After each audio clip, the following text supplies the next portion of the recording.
Amigos e amigas, começamos o mês de novembro. O final de ano está aí, mas as notícias também estão aí. E é essas que eu tento trazer, algumas delas, a vocês.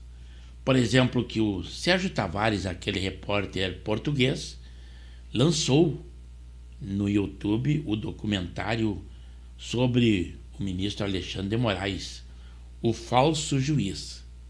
Com esse título já está no canal do YouTube. Aquela operação contenção que resultou em 121 mortes, dentre elas 4 policiais e 117 marginais ou terroristas do Comando Vermelho.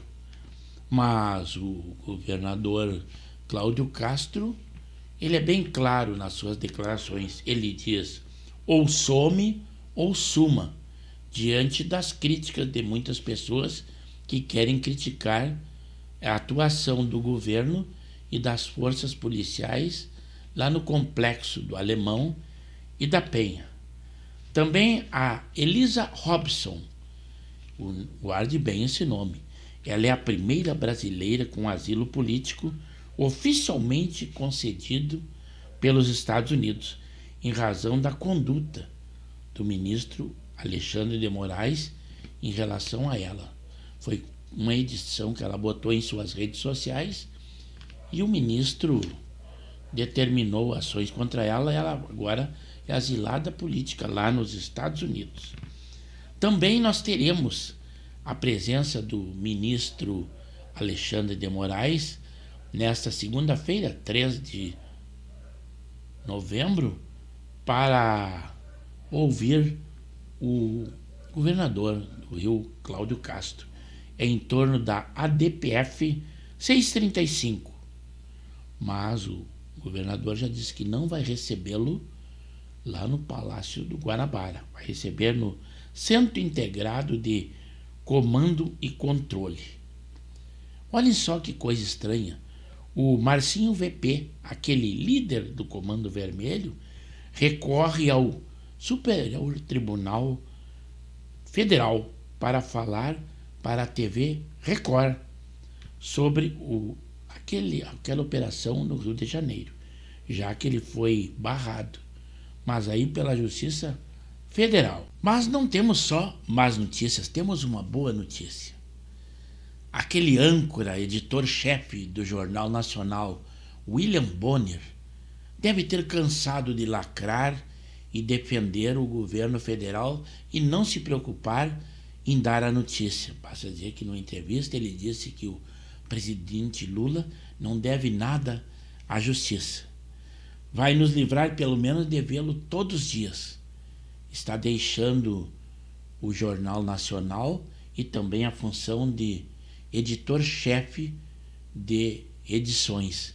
Ele vai para o Globo Repórter. Então, aqueles que assistem, que eu não recomendo, vão vê-los pelo menos uma vez somente na semana. 29 anos de Jornal Nacional. E aquele jornal que há outros tempos nós fazíamos questão de assistir. Mas foi destruído, não informa mais as pessoas. Então, esta é a boa notícia do momento. Mas diante de falas e rumores daquele do Oruan, que existe a possibilidade dele se candidatar a deputado pelo Rio de Janeiro, o deputado Kim Kataguiri já se antecipou e apresentou um projeto de lei complementar, número 228 desse ano de 2025, para tornar inelegível candidatos que têm envolvimento direto ou indireto com facções criminosas ou que façam apologia a estes grupos.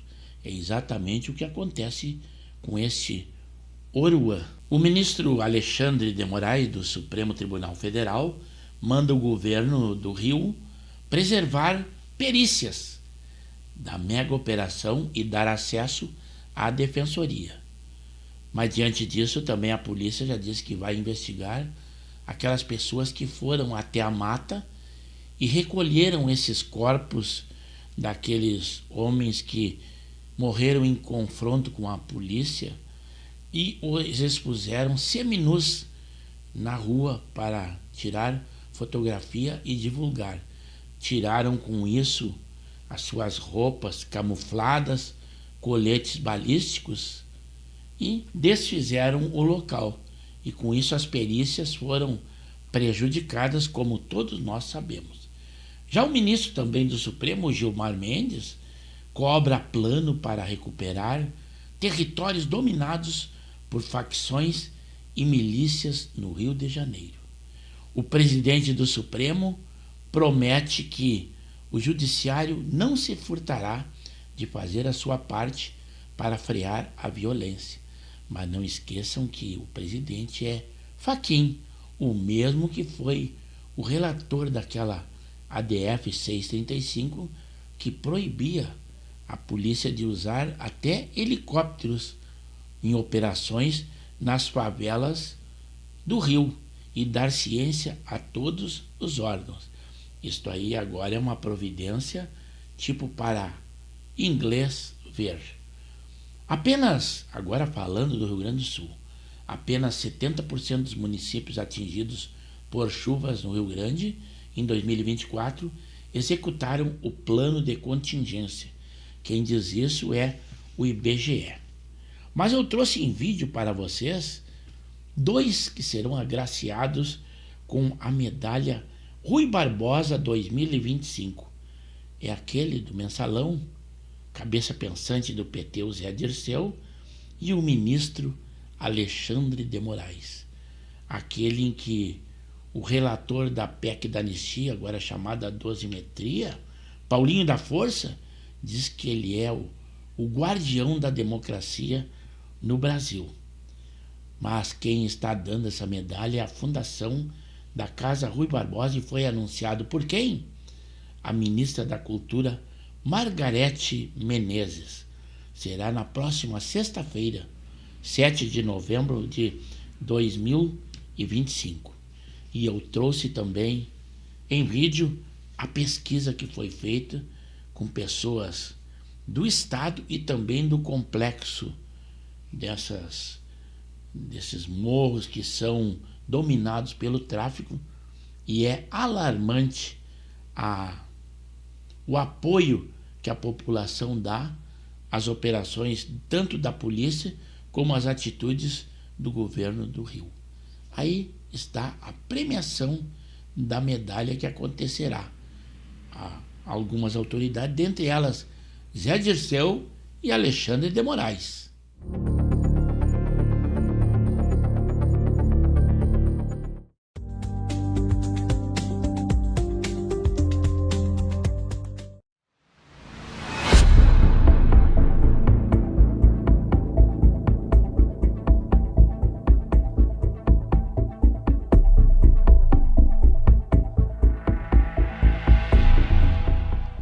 E esta foi a notícia da premiação.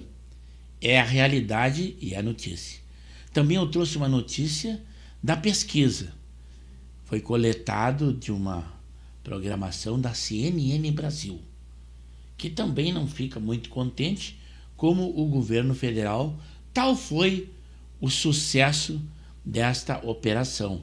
E aí está uma amostra da pesquisa do que foi a satisfação das pessoas e os oprimidos diante da atuação do governo do estado do Rio, enfrentando essas facções, em especial ao Comando Vermelho. Voltamos a falar sobre a mega operação no Rio. A pesquisa Atlas Intel divulgada hoje revela que 8 em cada 10 moradores de favelas no Rio aprovam as ações da polícia da última terça. Branca Andrade traz para a gente mais detalhes e, claro, Branca, o que você tem ouvido da população desses moradores agora, depois de passar desses dias de operação?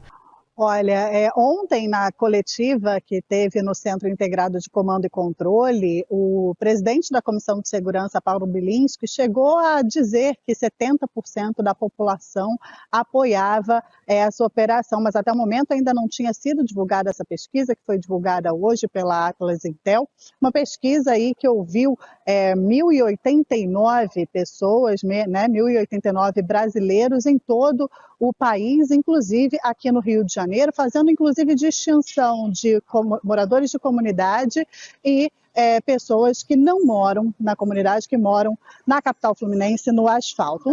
Já na cidade do Rio de Janeiro, essa aprovação é maior, 87,6% dos moradores de comunidades da capital fluminense aprovam a operação, 12,1% desaprovam e 0,3% também não souberam responder à pesquisa.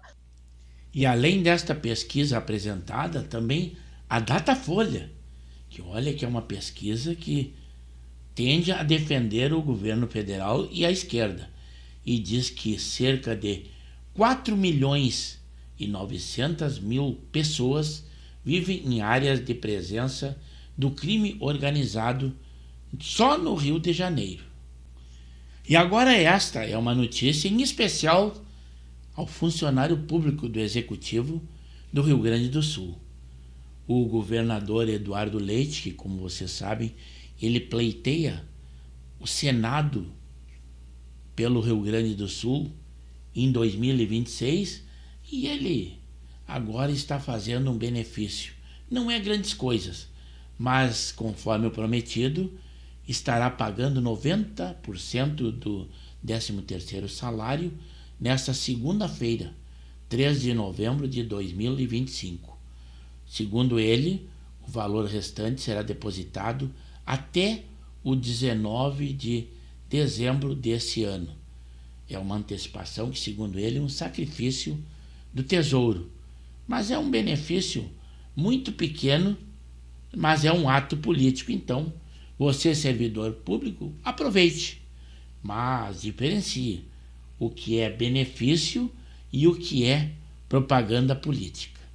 Eu espero que vocês, ao assistir esse nosso vídeo na íntegra, que deem a sua opinião.